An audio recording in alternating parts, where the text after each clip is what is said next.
Hey Randoneurs! Today we're going to take a look at the Merida Silex 400 and how it's fared after 10,000 kilometers of riding. We'll also take a look at the changes I've made to it to make it more suitable for randonneuring and long distance riding. Hope you enjoy!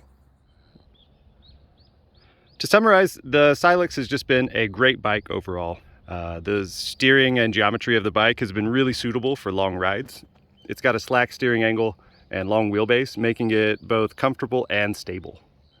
The lower bottom bracket drop also aids in that feeling of stability, which is great for longer rides. The GRX 400 has shifted excellent throughout its entire life on this bike. With minor cable adjustments like you'd need to do with any mechanical shifting, it's been flawless. It shifts smooth, very quick, and reliably under heavy loads. For me, the 10-speed setup has given the range of gearing that I need, and there aren't any jumps between gears that are noticeably too large for my style of riding. For many riders, especially with the price of cycling going through the roof these days, a 10-speed system like GRX 400 or its cousin Tiagra might be an excellent choice. It's a couple hundred grams heavier than 105, but with almost exactly the same feel and functionality. Cost of replacement parts is also reduced. The GRX brakes have been powerful and reliable the whole time.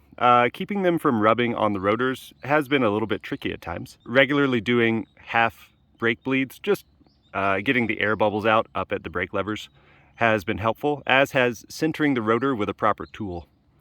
On both the front and rear, I've had to clean the pistons and service them a little bit just to keep them from sticking, where one side would engage and the other side would be stuck. These brakes have probably been the biggest headache on this bike overall. Moving to the drivetrain, the rear derailleur and cassette have just been great. I've swapped out the crank a long time ago, the GRX crank, for this Easton EC because it's got a power meter. I had to swap the bottom bracket as well to let the 30mm axle fit, but it hasn't been an issue at all. I've just been waiting to kill these chain rings to be able to get some proper gravel size chain rings to get the gearing that I really want. In the meantime, I've just dealt with it. Having a 36 tooth cog on the back is still better than a 1-to-1 ratio, and since I haven't been doing longer brevets these days, it hasn't been an issue. Been really enjoying the Redshift Shockstop seat post. It's just a cloud to ride on. It's been really comfortable. It's been on my wife's bike for a little bit, and I'm really happy to have it back. The seat right now is the Giant Fleet SL. It's not really the perfect seat. You can see it's tilted too far forward right now, and that's partially because it doesn't do well with Aero bar use. In a regular road position, when it's at the correct angle, it's quite comfortable. But when trying to use Aero bars, it doesn't quite work. The reason it's on here now is I've been having some problems with my ISM seats. So hopefully get those sorted soon and get them back on the bike. Moving up to the cockpit, we still have the Redshift Shockstop stem. This has also been great. I think the seat post is a little bit more effective at adding comfort after some time switching between only riding one of the two, but having both is just great.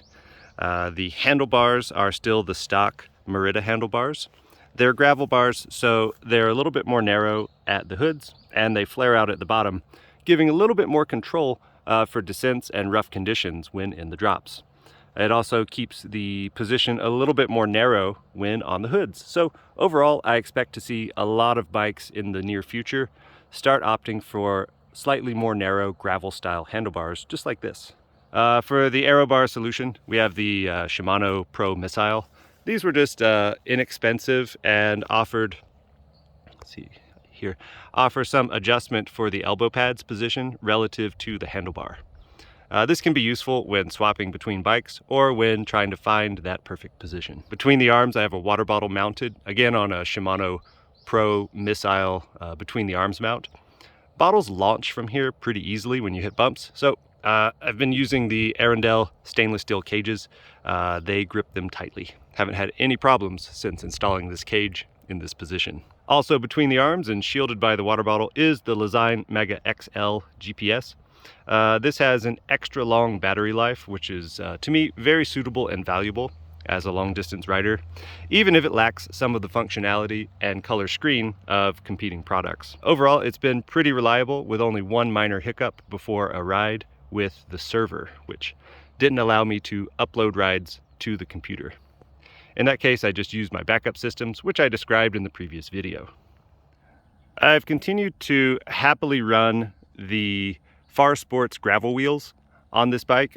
They've just been rock solid. I just checked the spoke tension yesterday, and even after about 7,000 kilometers on these wheels, the spokes are still tensioned where they should be. I've been mostly using Schwalbe Pro One Tires as well when riding the road. They test a little bit slower than the Continental GP5000 STR, but they're half the price. So as a long distance rider, the price of tires is actually significant. I go through them regularly enough that saving $50 each tire is worthwhile for a little bit of extra effort. Maybe that'll change in the future, but for now, the setup has been great. Running them tubeless has had a learning curve, but overall, I'm really happy to be running tubeless. Not having to faff around with rim tape because of these Farsports wheels has been pretty helpful. The biggest change I've made within the wheel and tire set since setting these up has been changing to Orange Seal Endurance Sealant. That sealant has been problem-free since I installed it, and I'm really happy with its performance. One small detail I've added is a little bit of grip tape onto the shifters. I found in wet conditions they were a little bit slippery, so adding little cuts of grip tape where my fingers are positioned has been really useful. You'll also notice the missing protective cap here on the brake lever.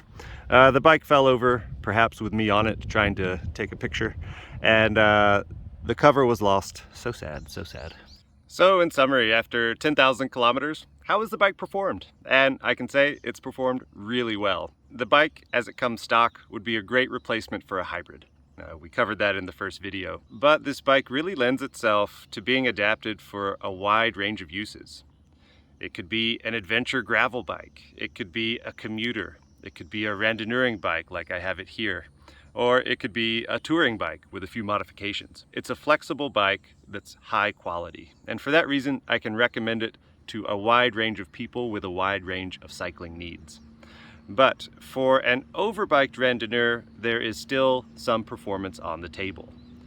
There's weight that can be dropped, there's aerodynamic efficiency that can be gained, and for that reason, I'll be selling this bike and moving on to something else that hopefully, with some modifications, can be a truly overbiked bike. But for the last year and a half, the Merida Silex has provided an excellent platform for cycling, and I'm really happy to have owned it, even if it was originally just a happy accident.